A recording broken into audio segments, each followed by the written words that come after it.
case briefs, and so much more. LSData's got what you're looking for.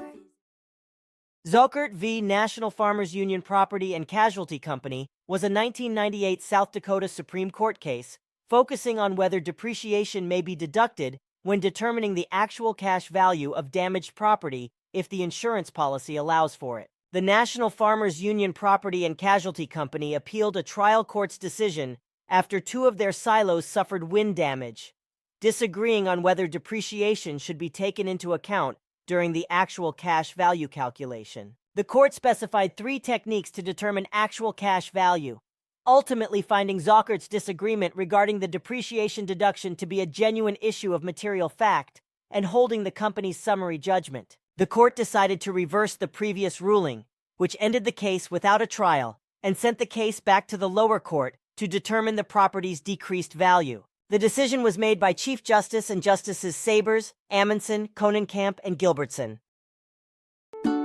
Case briefs, and so much more. LSData's got what you're looking for. Visit lsd.law, elevate your mind. Leave the stress of class.